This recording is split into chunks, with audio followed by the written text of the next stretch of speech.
إن الحمد لله نحمده ونستعينه ونستغفره ونعوذ بالله من شرور أنفسنا ومن سيئات أعمالنا من يهده الله فلا مضل له ومن يضلل فلا هادي له وأشهد أن لا إله إلا الله وحده لا شريك له وأشهد أن محمدا عبده ورسوله أما بعد.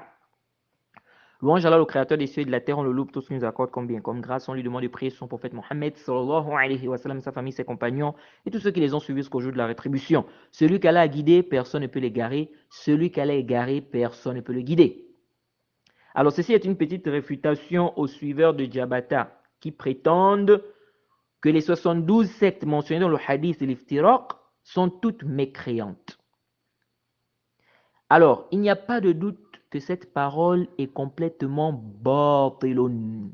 Dire que les 72 sectes mentionnées dans le hadith de l'Iftiraq sont toutes mécréantes, c'est une parole qui est batilun. Qawlun batilun fasidun. C'est une parole qui est batilun la shakka fihi. C'est une parole qui est complètement fausse. C'est une parole qui est nulle. Et c'est une parole à rejeter avec la toute dernière énergie. Alors, le hadith de l'iftiraq, c'est un hadith qui est connu et c'est un hadith qui est authentique, hatman wa jazman, contrairement à ceux qui veulent rendre ce hadith-là faible. Ou Ibn Hazm qui dit que la partie qui dit tous vont aller en enfer, hein, sauf un groupe, que cette partie est inventée, ça c'est une parole qui n'est pas sahih. C'est une parole qui n'est pas sahih. Ce hadith, c'est un hadith qui est authentique. Et le hadith a plusieurs chaînes de transmission. Naam, il y a certaines chaînes de transmission qui sont faibles, mais de là, on ne peut pas prendre ces chaînes de transmission qui sont faibles et venir dire que toutes les chaînes de transmission qui sont venues sont complètement faibles. Jade. Et le temps ne nous permet pas, hein, peut-être on aura le temps, peut-être à une autre occasion, de détailler un peu les chaînes de transmission par rapport à ce hadith. Mais ici, ce qui m'intéresse, ce n'est pas, c'est pas d'abord au niveau comment on appelle ça, l'authenticité du hadith. Parce que le hadith, c'est authentique. Jade. Ce qui m'intéresse ici, c'est surtout au niveau de la compréhension. La compréhension que certains ont eue de ce hadith. Alors, ce hadith, comme je vous ai dit, c'est un hadith qui a plusieurs chaînes de transmission. Et ça a été rapporté par plusieurs compagnons. On a par exemple la version de Aouf ibn Malik, où le prophète Mohammed, où il dit que le prophète Mohammed sallallahu alayhi wa sallam a dit Iftaraqat al-Yahuda ala 71 firqatan fawahidatun fil jannati wa 70 fil nar. وافترقت النصارى على 72 فرقة فإحدى وسبعون في النار وواحدة في الجنة والذي نفس محمد بيده لتفترقن أمتي على 73 فرقة فواحدة في الجنة و72 في النار قيل يا رسول الله من هم قال الجماعة. Ça c'est la version d'Ibn Majah, rapportée par Ibn Majah et Sunan, tome 2, hadith numéro 1322. Et c'est un hadith, bon, Ibn Majah et bien d'autres, hein. C'est un hadith, ça a été rapporté par Ibn Majah et bien d'autres. Ça a été authentifié par le Sheikh Al-Albani et bien d'autres.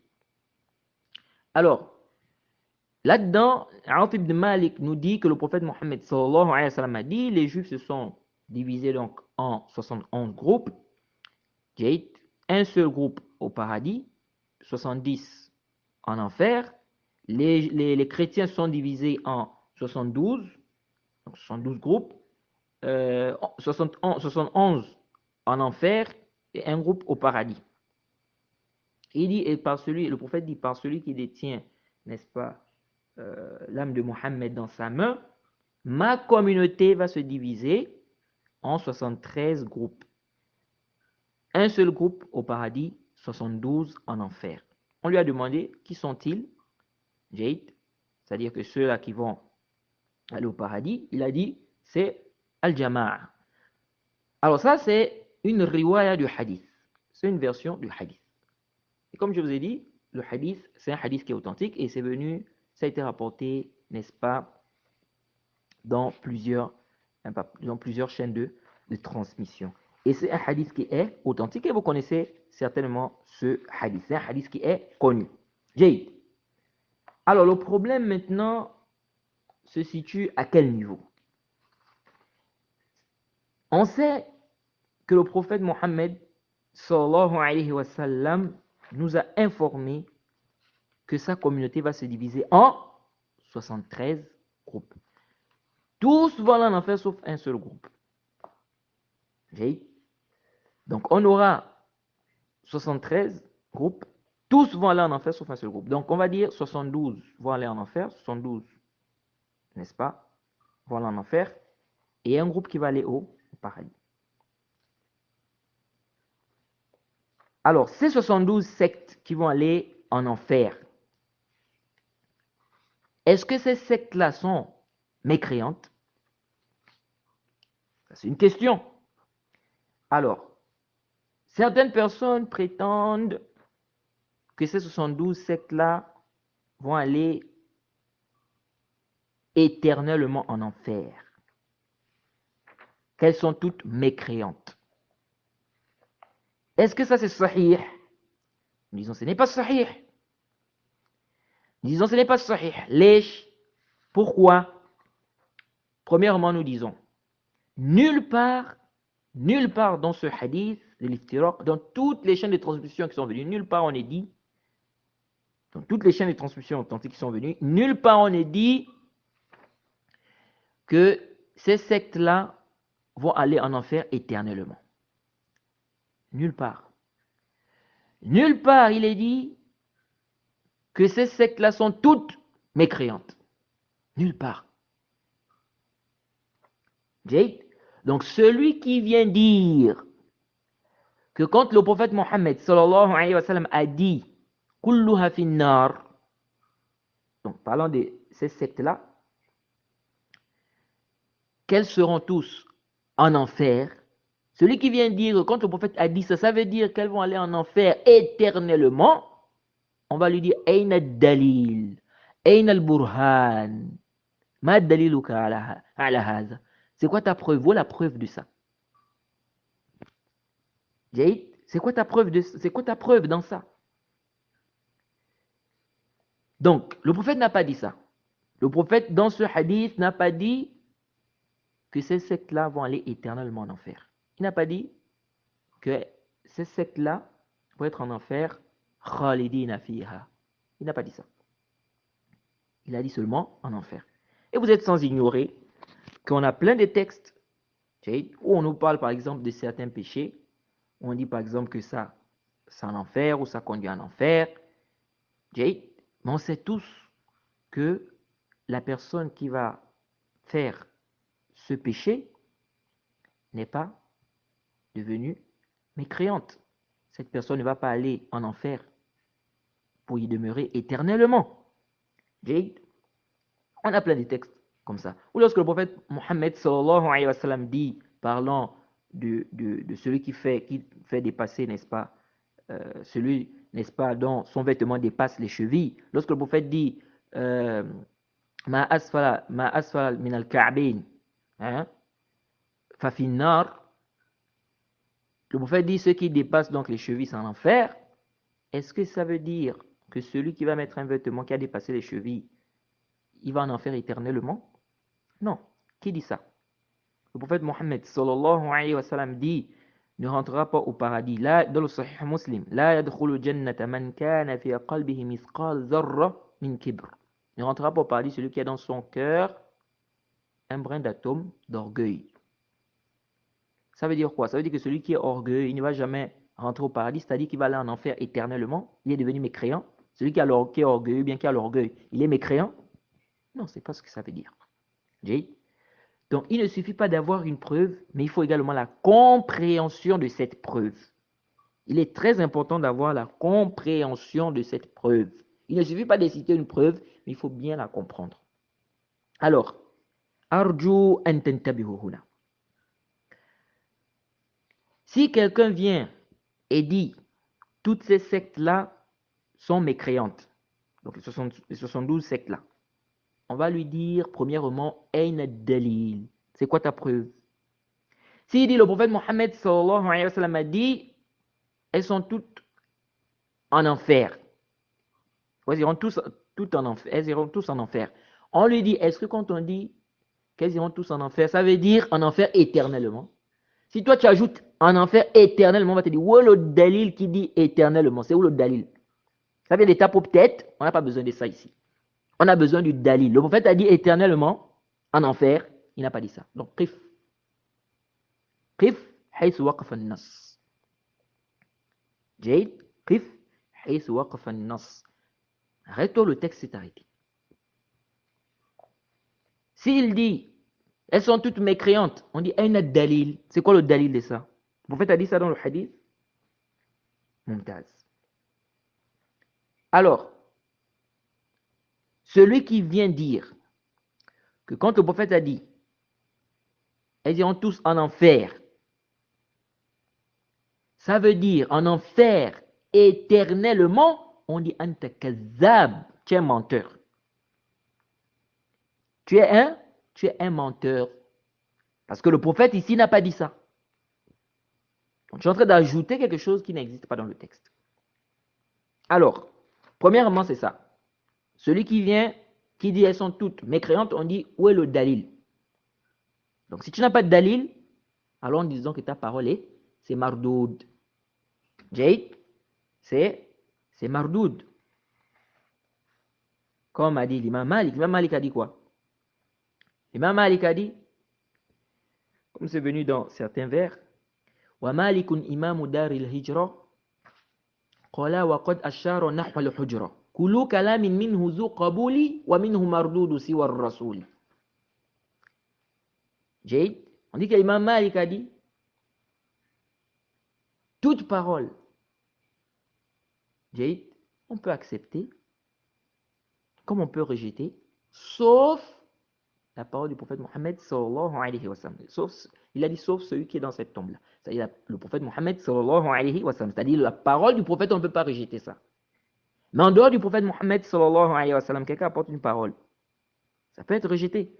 Si ta parole n'est pas en conformité avec les textes, avec la compréhension des salafs, on met ça à côté. On ne prend pas ça.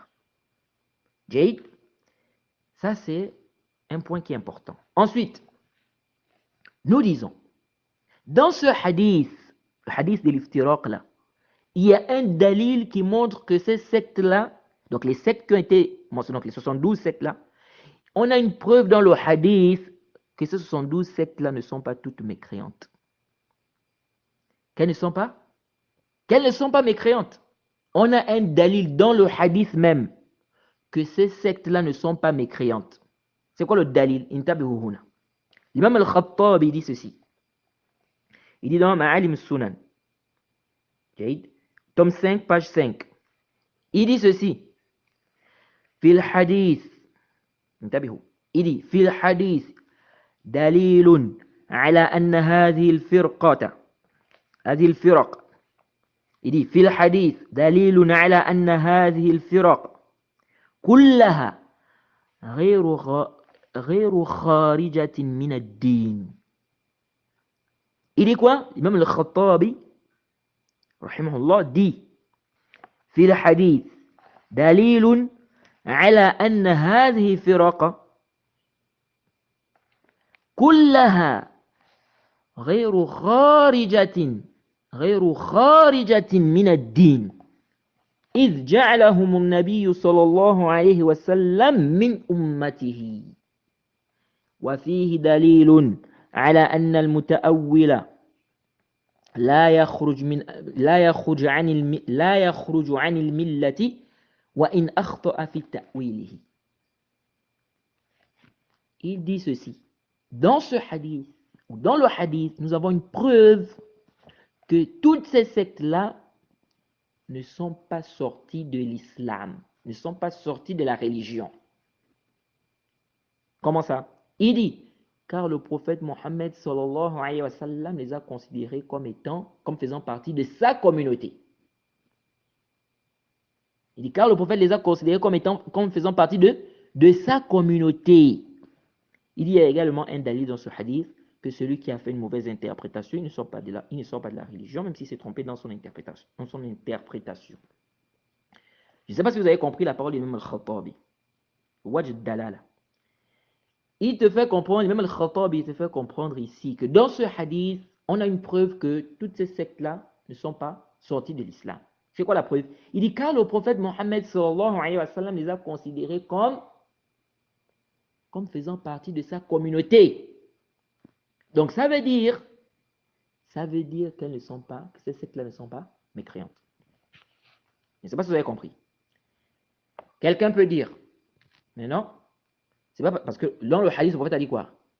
Il a dit, Sataftariqu ummati, ma communauté va se diviser en 73 groupes. Il a dit ma communauté.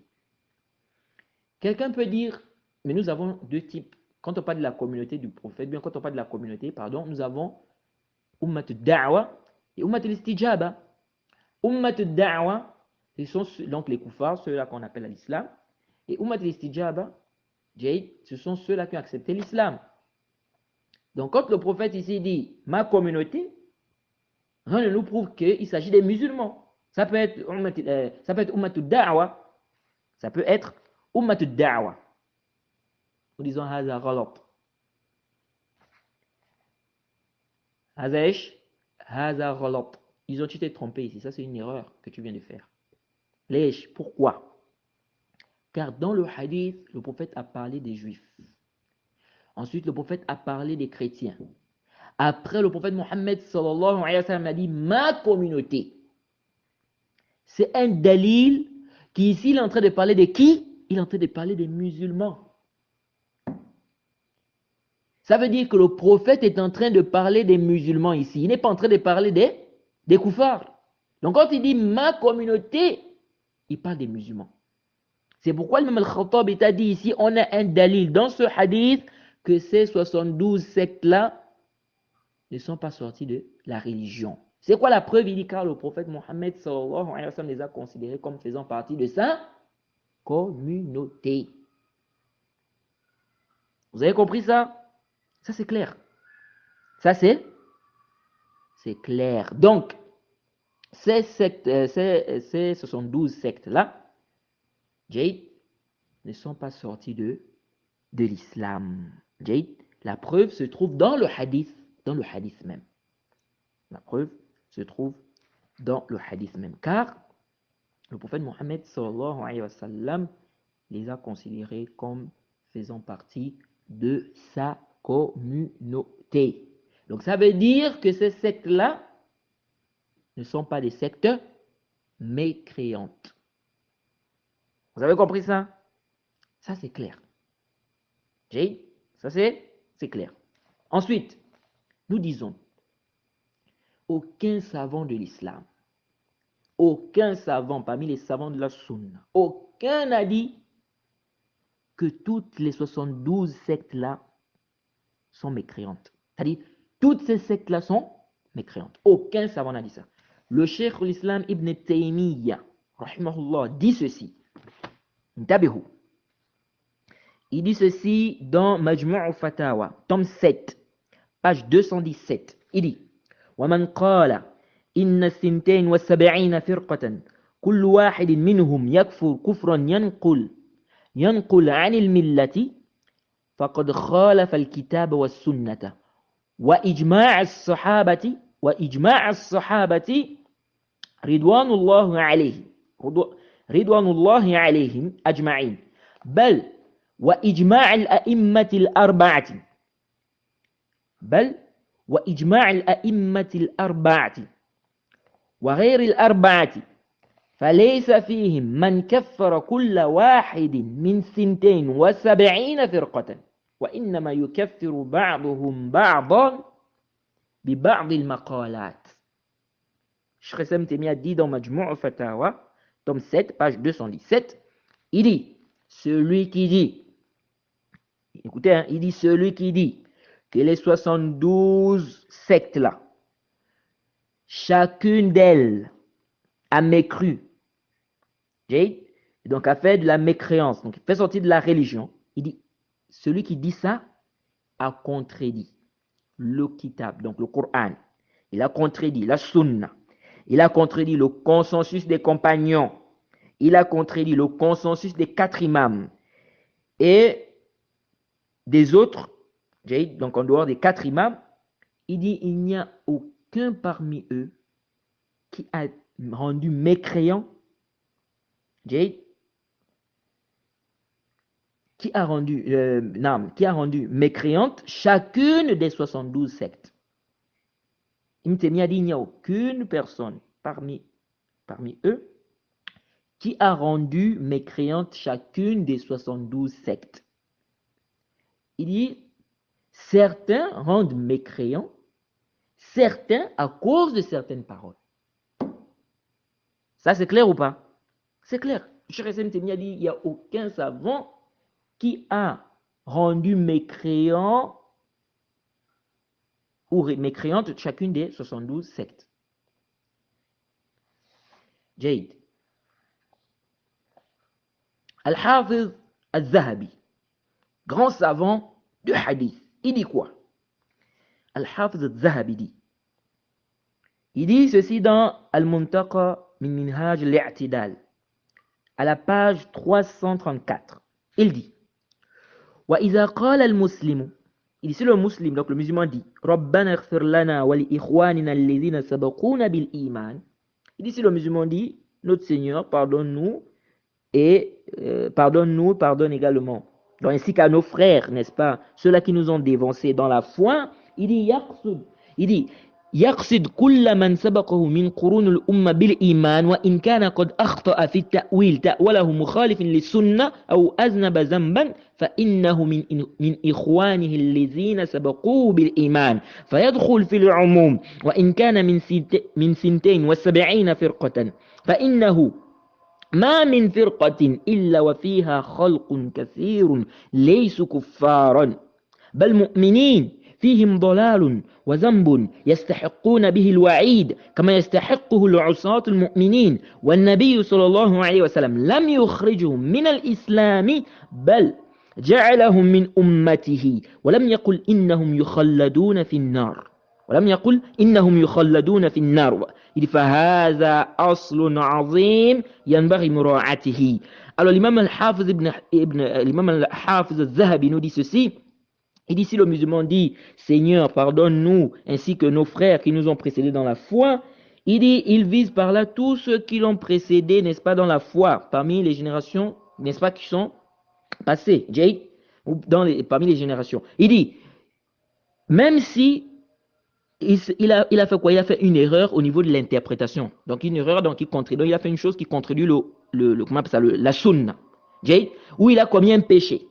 Il dit il fait partie de ses frères. Parmi ceux-là, qui l'ont précédé dans la foi. Il dit, il rentre dans la généralité. Il dit, même s'il fait partie des 72 sectes, il dit, car il n'y a aucune secte, sans qu'il n'y ait à l'intérieur, n'est-ce pas, des gens, un grand nombre, n'est-ce pas, de gens qui ne sont pas des mécréants. Un grand nombre de gens qui ne sont pas des mécréants. Il parle ici des sectes, parmi les sectes musulmanes. Il dit, c'est des croyants. C'est-à-dire qu'il y a un grand nombre de gens, n'est-ce pas, qui ne sont pas des mécréants, donc ce sont des croyants. Il dit, il y a des égarés dans les gens, il y a des égarements, donc il y a l'égarement, il y a le péché, n'est-ce pas, qui méritent, n'est-ce pas, qui font en sorte que la personne mérite. Donc ils méritent. Donc ces gens-là qui font le péché ou bien cet égarement, ils méritent la menace. Il dit comme les pécheurs méritent également, donc les pécheurs parmi les croyants méritent également la menace. Donc la menace qui est venue par rapport, n'est-ce pas, qui est venue dans les textes, par rapport à ce qu'ils font. Il dit وَالنَّبِيُّ صلى الله عليه وسلم لم يخرجه من الإسلام بل جعله من أمته. Il dit le prophète ne les a pas fait sortir de l'islam. بل جعلهم من أمته. Il les a considérés comme faisant partie de sa communauté. Il dit وَلَمْ يَقُلْ إِنَّهُمْ يُخَلَّدُونَ فِي النَّارِ. Il n'a pas dit qu'ils vont être en enfer éternellement. Il dit le prophète n'a pas dit qu'ils vont être en enfer éternellement. C'est pourquoi on a dit celui qui dit ça, on doit lui demander le dalil. Il a dit فَهَذَا أَصْلٌ عَظِيمٌ يَنْبَغِي مُرَاعَتِهِ. Et ça c'est un grand fondement qu'il faut quoi? faut donc prendre en considération. Donc on voit ici que l'imam Zahabi, dans sa parole, il nous fait comprendre, Jade, que le prophète Mohammed sallallahu alayhi wa sallam n'a pas dit que ces sectes-là vont aller en enfer éternellement. Également que le prophète Mohammed sallallahu alayhi wa sallam, n'est-ce pas, les a considérés comme faisant partie de sa communauté. Ce qui prouve qu'ils ne sont pas, ils ne sont pas sortis de l'islam. Okay? Alors, maintenant un problème. Si on dit que ces sectes-là ne sont pas des sectes mécréantes, qu'est-ce que ça veut dire? Elles vont tous aller en enfer. Est-ce que ça veut dire ici que elles vont aller en enfer éternellement? Non. On a déjà expliqué ça. Alors, tous vont aller en enfer. On peut comprendre ça de deux façons. Comme a expliqué l'imam Shatibi dans son livre Al-I'tisam, au tome 2, à la page 246 à 248. Il a dit quoi? Il a dit, on a deux hypothèses ici. Soit on dit, quand le prophète a dit, tous iront en enfer, soit on dit que ces sectes-là doivent nécessairement aller en enfer. C'est-à-dire que ces sectes-là vont forcément aller en enfer. Ça, c'est premièrement. Il dit, ou bien on dit que ces sectes-là, si Allah veut, c'est-à-dire en un mot, elles sont sous la volonté d'Allah. S'il veut, il va châtier. S'il veut, il va pardonner. Alors, quelqu'un peut dire, si on dit, ça dit que ces sectes, elles sont tahta mashiatillah, elles sont sous la volonté d'Allah. Comme on sait très bien que la croyance des gens de la sunna, c'est que tout celui qui fait des péchés, ou même des grands péchés, celui qui fait des grands péchés, s'il meurt comme ça sans faire tawbah, il est sous la volonté d'Allah. Si elle veut, il lui pardonne. Si elle veut, il le châtie. Tant qu'il n'est pas sorti de l'islam. Quelqu'un, il est musulman. Il a le tawhid, mais il a fait des grands péchés. Il n'a pas fait le tawbah. S'il meurt comme ça, il est sous la volonté d'Allah. Allah subhanahu wa ta'ala dit quoi? Inna Allah la yaghfiru an yushraka bihi wa yaghfiru ma duna zalika liman yasha. Allah ne pardonne pas à quiconque lui donne des associés, mais à part cela, il pardonne à qui il veut. Donc en dehors du shirk et du kufr, en dehors du shirk et du kufr, parce que ce verset montre même que le kufr c'est le shirk, et le shirk c'est le kufr. Le shirk c'est le kufr. C'est pourquoi on dit tout celui qui fait du shirk, donc kullu mushrik, tout celui qui est mushrik, pour être plus précis, tout celui qui est mushrik, il est kafir.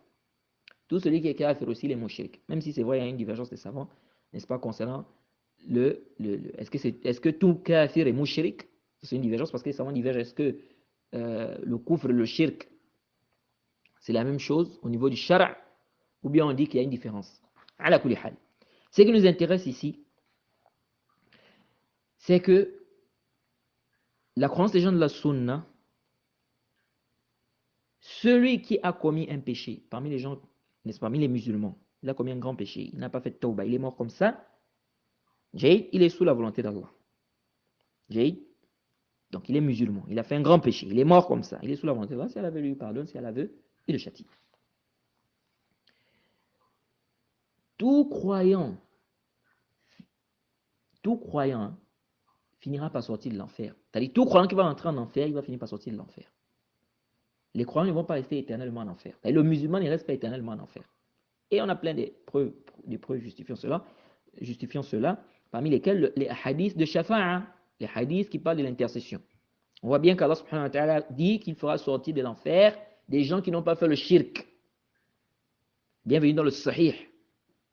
Bienvenue dans le Sahih al-Bukhari. Donc ça veut dire quoi? Ça veut dire que tout celui qui a le tawhid, il finira par sortir de l'enfer. Alors ici, quelqu'un peut dire, mais comment ça?